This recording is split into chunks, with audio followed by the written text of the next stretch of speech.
नमस्कार दोस्तों, बहुत बहुत स्वागत है आप सबका एक बार फिर से हमारे YouTube चैनल जिसका नाम है एस्ट्रो नॉलेज में। दोस्तों, आज की इस वीडियो में हम एक 40 वर्ष युवक की कुंडली का विश्लेषण करने वाले हैं जिन्होंने अपने बर्थ डिटेल्स मेरे साथ शेयर किए हैं और एस्ट्रोलॉजी के माध्यम से ये अपने जीवन से जुड़े हुए कुछ महत्वपूर्ण प्रश्नों के उत्तर जानना चाहते हैं। तो निश्चित ही आज इस वीडियो में मैं इनके द्वारा पूछे गए सभी प्रश्नों का उत्तर दूंगा और साथ ही साथ इनकी कुंडली का पूर्ण विश्लेषण भी करूंगा। दोस्तों, इस वीडियो को शुरू करने से पहले हर बार की तरह आप सबसे निवेदन है, यदि अभी तक आपने हमारे YouTube चैनल एस्ट्रो नॉलेज को सब्सक्राइब नहीं किया है तो आप प्लीज इसे सब्सक्राइब कर दें और बेल आइकन को दबाना ना भूलें। साथ ही साथ दोस्तों, यदि आप सभी इसी प्रकार अपनी कुंडली का विश्लेषण करवाना चाहते हैं या फिर मुझसे संपर्क करना चाहते हैं तो स्क्रीन पर फ्लैश हो रहे व्हाट्सएप नंबर के ऊपर आप मुझसे संपर्क कर सकते हैं और ज्यादा जानकारी के लिए आप नीचे डिस्क्रिप्शन बॉक्स को भी चेक कर सकते हैं। चलिए वापस आते हैं इस विश्लेषण के वीडियो के ऊपर और सबसे पहले मैं आप सबों के समक्ष इनके कुछ प्रश्नों को रख देता हूं जो इनके लिए पूछे गए हैं। बताया गया है कि फिलहाल जो नौकरी है वो छूट गई है और वैसे भी जो है कभी नौकरी लगती है तो कभी छूट जाती है। अकाउंटिंग के क्षेत्र में, अकाउंटेंट के क्षेत्र में काम कर रहे हैं ये और कोई बिजनेस भी नहीं चलाते हैं, मतलब नौकरी छूट गई तो अभी फिलहाल कोई भी कार्य नहीं कर पा रहे हैं। कर्ज भी है इनके ऊपर और बिजनेस करना चाहते हैं, किस क्षेत्र में करें, यदि बिजनेस करें तो किस क्षेत्र में करें ये भी ये जानना चाहते हैं और क्या उपाय करें कि इनका बिजनेस चल पड़े। अच्छा समय कब आएगा ये भी जानना चाहते हैं और साथ ही साथ कहते हैं कि बच्चों का सुख कैसा मिलने वाला है जीवन में। फिलहाल वैवाहिक जीवन में नोकझोंक होती है, आगे कैसा रहेगा ये और उपाय जरूर बताएं। उपाय के लिए ये कहते हैं उपाय जरूर बताएं। चलिए, तो ये कुछ प्रश्न है इनके और सीधे इनकी लग्न कुंडली के ऊपर चलते हैं दोस्तों, जो कि हमारे समक्ष है। और इनकी लग्न कुंडली जो है वो प्रारंभ होती है यहां पर 12 नंबर से। 12 नंबर यानी कि मीन लग्न की कुंडली यहां पर बन जाती है और मीन लग्न यानी कि बृहस्पति के द्वारा आधिपत्य किया जाने वाला लग्न ये बनता है। राशि यहां पर देखें तो चंद्रमा जो है वो मकर राशि में जाकर के विराजमान है, तो यहां पर इस जातक की कुंडली बन गई मीन लग्न और मकर राशि की। अब मीन लग्न के लोग किस स्वभाव के होते हैं इसके ऊपर बात की जाए तो ऐसे लोग आमतौर पर विनम्र स्वभाव के होते हैं। मन अस्थिर रहता है, स्थिर नहीं रहता है क्योंकि जल तत्व प्रधान ये लग्न बनता है। ऐसे लोग आमतौर पर सामाजिक होते हैं और किसी का आमतौर पर बुरा नहीं करते। इसके पीछे का कारण है कि गुरु का लग्न बन जाता है यहां पर। इनके पास धन टिक नहीं पाता, धन टिकने की परेशानी होती है, लेकिन ये लगे रहते हैं उसको कमाने के लिए। जीवन में संघर्ष खत्म नहीं होता है और इसके पीछे का कहीं ना कहीं कारण जो है वो ये है कि इनका मन अशांत रहता है। जीवन में कई बार अपने आप पर केंद्रित रहते हैं, सत्य बोल देते हैं, जीवन में सत्य बोल देते हैं, इस वजह से भी कई बार परेशानी हो जाती है। और आमतौर पर देखा जाए तो अनावश्यक चीजों के पीछे भी कई बार भागते रहते हैं। तो ऐसा कुछ इनका स्वभाव होता है आमतौर पर। और इनके लग्न के ऊपर देखें तो 7 डिग्री का लग्न है इनका। लग्न के पास बहुत ज्यादा बल तो नहीं है, बस ठीक ठाक बल यहां पर माना जाएगा। और यहां पर लग्नेश को देखिए, लग्नेश गुरु उठ करके जाकर के 6ठे भाव में विराजमान है। कई बार बताया है कि यदि लग्न खुद उठ करके 6, 8 या 12 में बैठ जाए तो ये बहुत अच्छा योग नहीं माना जाता है। अपनी ही राशि से, अपने ही भाव से जो है गुरु षडाष्टक दोष बना करके विराजमान है 6ठे भाव में। सूर्य की राशि में जरूर विराजमान है, मित्र के घर में है, लेकिन 6ठे भाव में आकर के गुरु का बैठना और राहु के साथ बैठ जाना और वक्री होकर के बैठ जाना ये अच्छा नहीं है, ये बढ़िया नहीं है। 6ठे भाव में गुरु के बैठने से कारकत्व गुरु का काफी हद तक कम हो जाएगा, ऊपर से ये वक्री हो गए और तो और राहु के साथ बैठ करके यहां पर ये गुरु चांडाल दोष का निर्माण कर रहे हैं। तो लग्नेश का जाकर के 6ठे भाव में बैठना ये अच्छा नहीं है। स्वास्थ्य का भी ध्यान रखने की जरूरत है। जीवन में थोड़ा सा जो संघर्ष है वो बढ़ जाता है, जीवन में जो संघर्ष है वो थोड़ा सा बढ़ जाता है, तो जीवन में ध्यान रखने की जरूरत है। अपने स्वास्थ्य के ऊपर भी ध्यान रखने की आवश्यकता बन जाती है। यहां पर गुरु देखा जाए 15 डिग्री के साथ वक्री होकर के 6ठे भाव में बैठे हुए हैं। गुरु इस कुंडली में लग्नेश के साथ साथ कर्मेश भी है और कर्मेश जाकर के 6ठे भाव में बैठा हुआ है। निश्चित रूप से आपको जॉब करना चाहिए, जॉब करना आपके लिए ज्यादा बेहतर रहेगा बनस्पत इस बात के कि आप बिजनेस करें। बिजनेस के हिसाब से आपकी कुंडली बहुत ज्यादा सपोर्ट तो नहीं कर रही है, खास करके अभी तक गुरु को देख करके तो ऐसा यही लग रहा है। यहां पर अब मैंने बोल तो दिया कि नौकरी करिए, जॉब करिए, लेकिन मुझे पता है कि आपको उसमें भी परेशानी आ रही होगी, आपको उसमें भी परेशानी आ रही होगी। उसके पीछे का कारण है यहां पर चांडाल दोष का बन जाना। मुख्य रूप से चांडाल दोष का बनना आपकी कुंडली के 6ठे भाव में, यह कहीं ना कहीं सबसे बड़ा कारण है कि आपको जॉब में स्टेबिलिटी नहीं मिल पाती है। पेट संबंधित रोग जीवन में परेशान कर सकते हैं, तो कहीं ना कहीं डाइजेशन का ध्यान रखें। कफ संबंधित शिकायत भी आपको रह सकती है, उसका भी आपको ध्यान रखने की आवश्यकता है। गुरु की दृष्टि पड़ेगी, अपने ही घर को गुरु देखेंगे, काफी हद तक गुरु कोशिश करेंगे कि आपको अच्छी नौकरी मिले, लेकिन ये चांडाल दोष में है, इससे बाहर निकालना इसको जरूरी है। गुरु की दृष्टि लग्न के ऊपर 12वें घर के ऊपर पड़ेगी, खर्चों को ये बढ़ा देंगे। गुरु खर्चों को बढ़ा देंगे, अनावश्यक खर्च हो सकते हैं आपके जीवन में। और गुरु की दृष्टि द्वितीय भाव के ऊपर पड़ेगी, चूंकि वक्री हैं, चांडाल दोष में पीड़ित हैं, तो ये भी मैं नहीं कहने वाला हूं कि बहुत ज्यादा आपको धन लाभ देंगे। नहीं तो गुरु यहां पर बैठ करके जब दृष्टि डालते हैं द्वितीय भाव के ऊपर, तो सेविंग्स बहुत ज्यादा देते हैं। आपको भी ये सेविंग्स करवाएंगे, ऐसा नहीं है नहीं करवाएंगे, लेकिन कुछ उपाय करना जरूरी है। खास करके ये जो राहु और गुरु की युति हुई है, इससे जुड़ा हुआ जो दोष है वो आपको परेशानी में डाल सकता है। गुरु वक्री है, डिसीजन सोच समझ करके लें, डिसीजन सोच समझ करके लें, नहीं तो जीवन में परेशानी आपको देखने को मिल सकती है। और आगे बढ़ते हैं, मंगल के ऊपर चलते हैं। मंगल यहां पर 21 डिग्री का है और मंगल भी वक्री है। सूर्य की राशि में ये भी बैठे हुए, सिंह राशि में मंगल बहुत अच्छा रिजल्ट देते हैं। मंगल इस कुंडली में कौन है, तो सबसे योग कारक ग्रह है, क्योंकि वो भाग्येश भी हैं और धनेश भी हैं। अब भाग्येश और धनेश उठ करके छठे भाव में बैठ गया। देखिए 6, 8, 12 घर मैंने बताया था कि ये 3 घर जो है ये अच्छे नहीं माने जाते कुंडली में। अब भाग्येश खुद उठ करके रोग, ऋण और शत्रु के भाव में बैठ गया, धनेश उठ करके ऋण भाव में बैठ गया, तो जीवन में लोन लेने की परेशानी आ सकती है, कर्ज की समस्या हो सकती है। और मंगल यहां पर बैठे हुए हैं, तो कई बार ऐसे लोगों की कुंडली को आप उठा करके देखेंगे जिनके भी मंगल छठे भाव में है, कई बार लोन लेने की परेशानी उनको देखने को मिलती है, और लोन ले लेते हैं तो उसको चुकाने में भी थोड़ी दिक्कत परेशानी देखने को मिलती है। और मंगल किसी के छठे भाव में हो तो ऐसा व्यक्ति किसी को पैसा दे दे तो उसका पैसा भी फंस जाता है, यह भी दिक्कत होती है व्यक्ति को। तो यहां पर मंगल बैठा हुआ है, आपको यह परेशानी खड़ी करेंगे। अंगारक दोष बन रहा है छठे भाव में। नशे में किसी भी हालत में आपको नहीं पड़ना है, किसी भी प्रकार का नशा हो, आपको भूल से भी नशे में नहीं पड़ना है, चाहे पूरी दुनिया नशा करे, आपको नहीं करना है। यहां पर मंगल बैठे हुए हैं, स्वास्थ्य का ध्यान रखिए, ब्लड संबंधित चीजों का ध्यान रखिए, बहुत ज्यादा टेंशन लेने की आवश्यकता नहीं है। मंगल यहां पर 50% बलाबल के साथ व्रत अवस्था में बैठे हुए हैं, इनकी दृष्टि पड़ेगी भाग्य भाव के ऊपर। अभी देखिए तो भाग्य भाव का स्वामी ग्रह छठे भाव में बैठा हुआ था, तो काफी हद तक भाग्य में ये कमी कर रहे थे, लेकिन मंगल की दृष्टि भाग्य भाव के ऊपर पड़ रही है। थोड़े विलंब से ही सही, थोड़े संघर्ष के साथ ही सही, आपको भाग्य का साथ ये देंगे। बस कुछ जो दोष बन रहे हैं उस दोष से इनको मुक्त करने की जरूरत है। मंगल की दृष्टि पड़ेगी कुंडली के विदेश भाव के ऊपर, खर्च भाव के ऊपर, ये भी पैसों को खर्च करवाएंगे और उससे नुकसान भी करवाएंगे, मतलब बेवजह पैसों का व्यय ये करवाने वाले होंगे, क्योंकि अति शत्रु शनि के घर को ये देख रहे हैं। मंगल की दृष्टि पड़ेगी लग्न के ऊपर, अष्टम दृष्टि, और जीवन में हो सकता है तो कई बार फ्रस्ट्रेशन दे दे, चिड़चिड़ापन दे दे। मंगल लग्न को देखेगा, चिड़चिड़ापन देगा, पेशेंस की कमी करवा सकता है ये आपको। तो इन चीजों का आपको ध्यान रखने की आवश्यकता है। यहां पर देखा जाए राहु, एक बात और बता दूं, द्वितीय भाव से हम फैमिली लाइफ को भी देखते हैं, जो कुटुंब होते हैं उसको भी देखते हैं, और उसके स्वामी ग्रह का छठे भाव में आकर के बैठना और राहु के साथ बैठ जाना, कहीं ना कहीं उनके साथ संबंध भी खराब हो, इसकी यहां पर जो है प्रोबेबिलिटी बन जाती है। राहु यहां पर 7 डिग्री के साथ बैठे हुए हैं। राहु यहां पर सूर्य की राशि में बैठा हुआ है, अच्छा परिणाम नहीं दे जाएगा। यहां पर राहु ने पहले तो गुरु को दोष लगाया, गुरु चांडाल दोष, फिर मंगल को उसने अंगारक दोष लगाया। अब यहां पर बैठ करके वो आपके स्वास्थ्य में परेशानी ला सकता है, करियर में, यानी कि जो जॉब आप करें उस जॉब में आपको परेशानी देगा। राहु की दृष्टि जो पड़ेगी कुंडली के दसम भाव के ऊपर, कभी जॉब लगेगी तो कभी जॉब छूटेगी।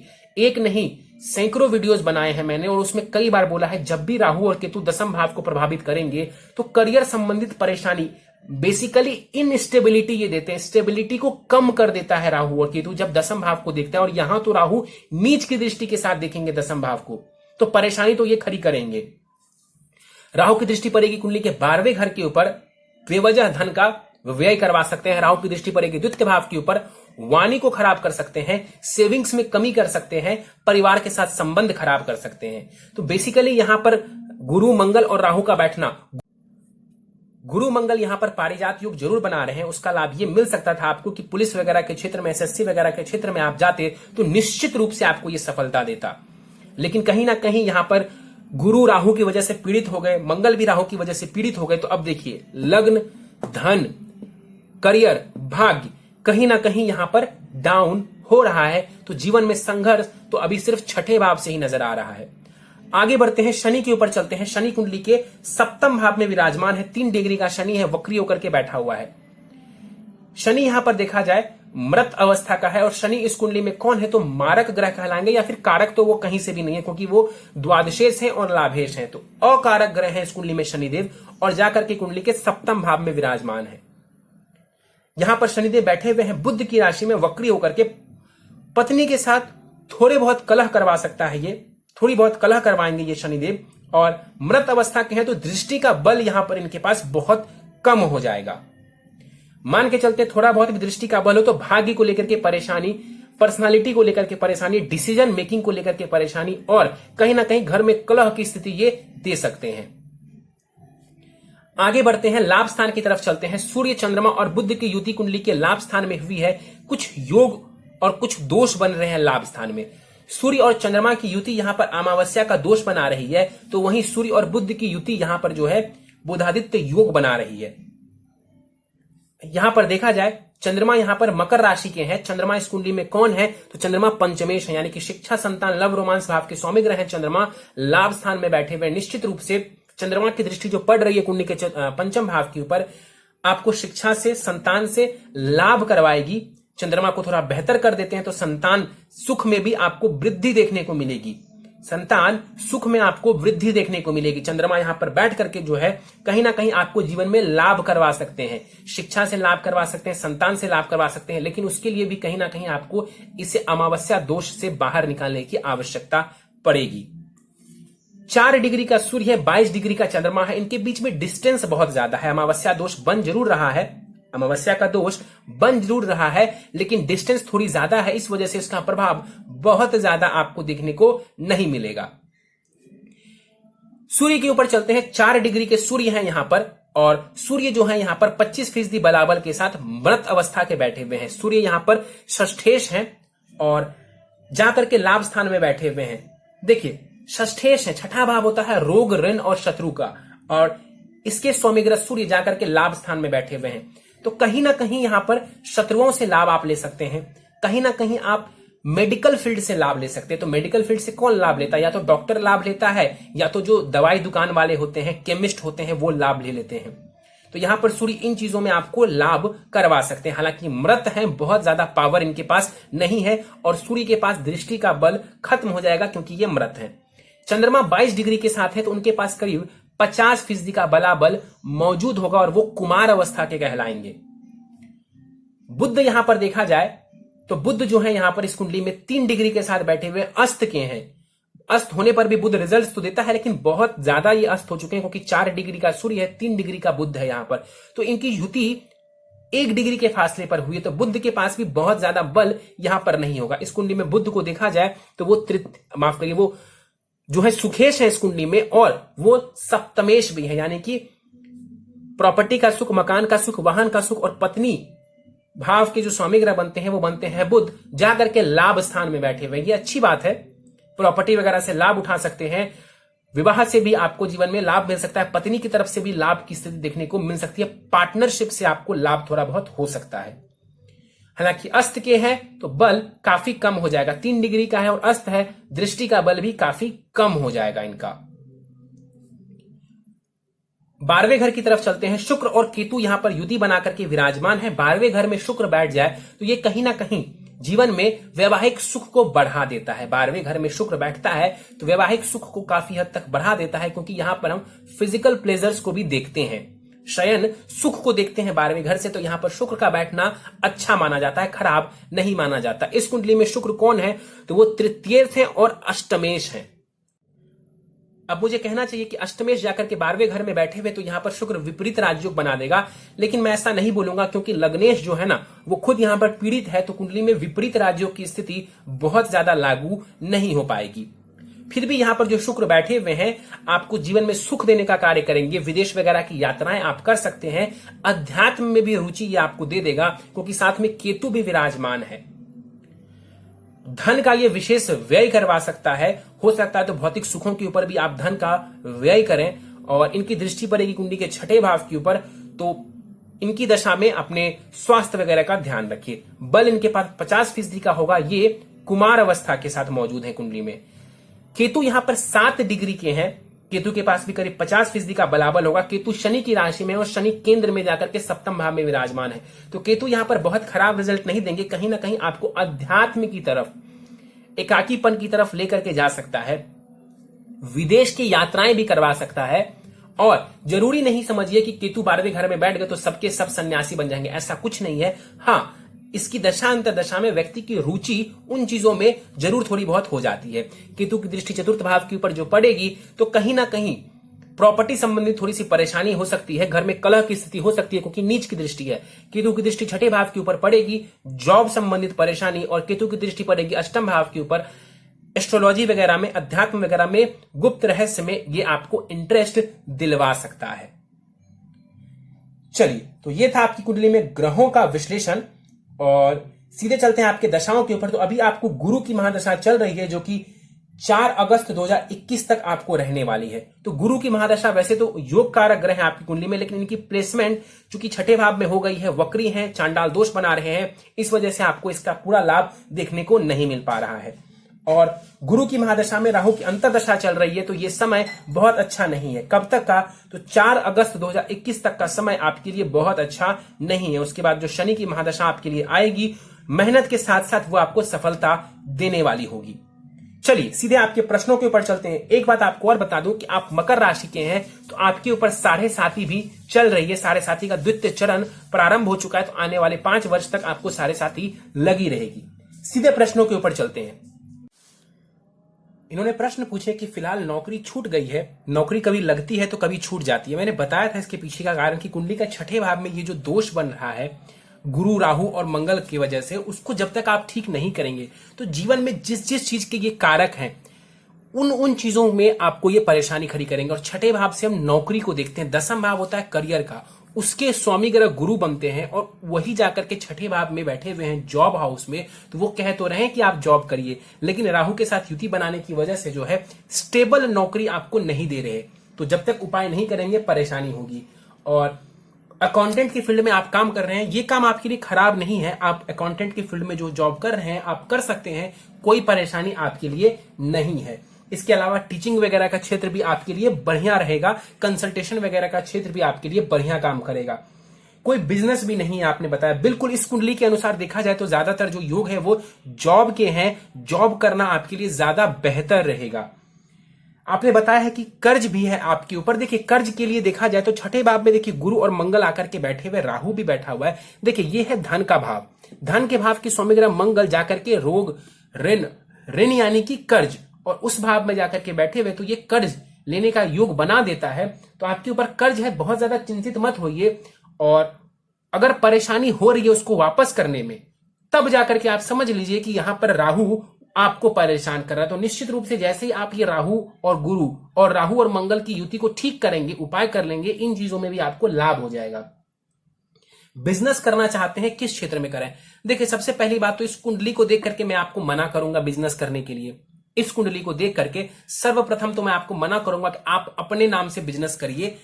अगर आप बहुत जिद करेंगे कि मुझे बिजनेस ही करना है, तो मैं आपको कह सकता हूं कि मेडिसिन से जुड़ा हुआ कार्य यदि आप करते हैं तो थोड़ा बहुत आपको लाभ देखने को मिल सकता है जीवन में। किससे जुड़ा हुआ? तो मेडिसिन वगैरह से जुड़ा हुआ लाभ आपको मिल सकता है, केमिस्ट वगैरह रिलेटेड। लेकिन फिर भी मैं आपको बहुत ज्यादा सुझाव बिजनेस से जुड़ा हुआ नहीं देने वाला हूं। कम से कम आपके नाम पर तो बिजनेस स्टार्ट करना कोई बहुत जबरदस्त लाभदायक हो, ऐसे योग नहीं बन रहे हैं। इसके बाद आपने पूछा है क्या उपाय करें।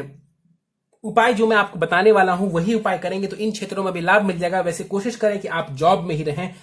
अगर आप चाहते तो मे भी आप पत्नी के नाम से बिजनेस स्टार्ट कर सकते हैं, अगर उनकी कुंडली में योग हो तो। अच्छा समय मेरा कब आएगा? मैंने बताया कि अभी राहु में, माफ करिए, जब तक गुरु में राहु की अंतर्दशा चल रही है तब तक तो परेशानी बनी हुई है।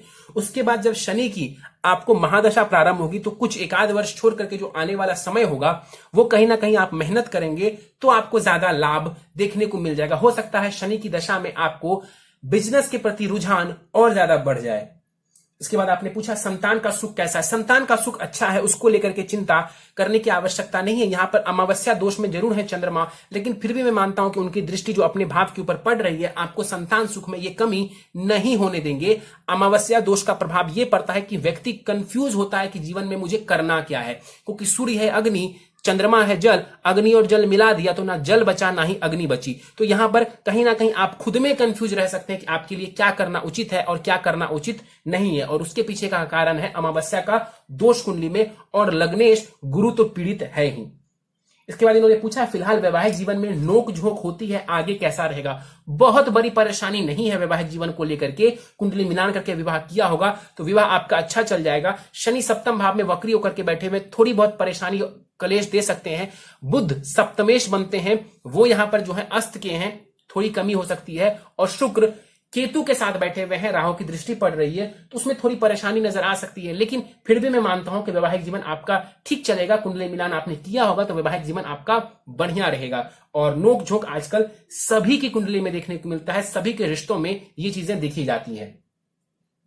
चलिए उपाय पर जाने से पहले जो है नवमांश कुंडली मेरे सामने है। नवमांश कुंडली में काफी चीजें बेहतर हो रही हैं। राहु केतु उच्च के हो रहे हैं, चंद्रमा स्वग्रही हो रहा है, शनि स्वग्रही है और बुध शुक्र के साथ विराजमान है, अच्छी स्थिति है। और गुरु के पास भी जो है अच्छा बल है, गुरु वर्गोत्तमी है, यानी कि गुरु जो है ना वो इसी राशि में बैठे हुए हैं कुंडली में, D9 में भी। तो काफी हद तक आपका जो D9 चार्ट है वो बेहतर है। तो कुछ उपाय आप कर लेंगे तो वहां से जो लाभ नजर आ रहा है वो आपको मिलेगा। लेकिन जो दोष D1 में बन रहे हैं, यानी कि लग्न कुंडली में बन रहे हैं, जो कि आपके सामने है, इस दोष को दूर किए बिना आपको उससे जुड़ा लाभ नहीं मिलेगा। तो जो उपाय मैं आपको देने वाला हूं वो उपाय आपके लिए बहुत ही ज्यादा जरूरी है। चलिए सीधे उपाय के ऊपर चलते हैं। प्रथम उपाय है चांडाल दोष निवारण पूजा। गुरु राहु का जो चांडाल दोष बन रहा है आपकी कुंडली के प्रथम भाव में, इसका निवारण आपके लिए बहुत ज्यादा जरूरी है। किसी ब्राह्मण के द्वारा आप गुरु राहु चांडाल दोष निवारण पूजा करवा सकते हैं। अगला उपाय है अंगारक दोष निवारण पूजा। मंगल और राहु की युति की वजह से अंगारक दोष बनता है कुंडली में और यहां पर बन रहा है, तो इसका भी निवारण आप करवा लीजिए। मान लीजिए किसी कारणवश आप नहीं करवा सकते हैं तो ऑल्टरनेट उपाय भी मैं आपको दे देता हूं। तो चांडाल दोष के लिए आप क्या करेंगे, तो हर गुरुवार को मंदिर जाएंगे और शिवलिंग के ऊपर आप जल चढ़ाएंगे, इससे आपको लाभ मिल जाएगा। और साथ ही साथ नहाने वाले पानी में आपको हल्दी भी डालना है, और साथ ही साथ आपको नित्य ओम ब्रीम बृहस्पति नमः इस मंत्र का भी 108 बार जाप करना है। इससे भी आपको काफी लाभ मिल जाएगा, राहत मिल जाएगी। लेकिन जब भी समय मिले जीवन में आपको चांडाल दोष निवारण पूजा करवा लेना है। अंगारक दोष के लिए आपको क्या करना है, तो हर मंगलवार को गन्ने के रस से आप शिवलिंग का अभिषेक करेंगे, बहुत लाभ आपको मिल जाएगा। मंत्र होगा ओम रुद्राय नमः। अगला उपाय है आपको हर सोमवार शिवलिंग के ऊपर जल दूध से अभिषेक करना है। 7:30 चल रही है, कुंडली में अमावस्या का दोष भी है, आपको लाभ मिलेगा। इसके अलावा आपको वैसे भी मैं सुझाव दे रहा हूं कि हर गुरुवार को कोशिश करें तो आप मंदिर जाइए। कोई भी मंदिर हो, इससे फर्क नहीं पड़ता है कि किस देवी देवता की मूर्ति है, वहां पर आपको हर गुरुवार को मंदिर जाना चाहिए। पन्ना रत्न आप धारण कर सकते हैं। अकाउंटेंसी के फील्ड में आप काम कर रहे हैं, पन्ना रत्न आप चाहे तो धारण कर सकते हैं। 7 से 7.25 रत्ती का पन्ना दाहिने हाथ की सबसे छोटी उंगली में आप धारण कर सकते हैं, सोने अथवा चांदी की अंगूठी में, शुक्ल पक्ष के बुधवार की प्रातः काल को। इससे निश्चित रूप से आपको प्रॉपर्टी वगैरह का सुख देखने को मिलेगा और वैवाहिक जीवन भी आपका बढ़िया होता चला जाएगा और कहीं ना कहीं जीवन में लाभ में भी वृद्धि देखने को मिलेगी। और आखिरी उपाय है आपके लिए, नित्य आपको हनुमान चालीसा एवं बजरंग बाण का पाठ करना चाहिए। आपको इससे भी बहुत ज्यादा लाभ देखने को मिल जाएगा। चलिए तो दोस्तों, ये था इस 40 वर्ष युवक की कुंडली का विश्लेषण। और इस विश्लेषण में मैंने काफी हद तक कोशिश किया कि इनके प्रश्नों का उत्तर दूं और इनकी कुंडली का अच्छे से एनालिसिस करूं, और जो भी पॉइंट्स हैं काफी हद तक मैंने क्लियर करने की कोशिश की। दोस्तों, यदि आपको हमारा यह कुंडली विश्लेषण का वीडियो पसंद आया तो आप इसे लाइक करें, शेयर करें। अभी तक आपने हमारा YouTube channel astro knowledge subscribe नहीं किया है तो आप प्लीज इसे सब्सक्राइब कर दें और बेल आइकन को दबाना ना भूलें। साथ ही साथ दोस्तों, यदि आप सभी इसी प्रकार अपनी कुंडली का विश्लेषण करवाना चाहते हैं या फिर मुझसे संपर्क करना चाहते हैं तो स्क्रीन पर फ्लैश हो रहे व्हाट्सएप नंबर के ऊपर आप मुझसे संपर्क कर सकते हैं। और ज्यादा जानकारी के लिए आप नीचे डिस्क्रिप्शन बॉक्स को भी चेक कर सकते हैं। इस वीडियो में फिलहाल इतना ही दोस्तों, आप सबका बहुत बहुत धन्यवाद।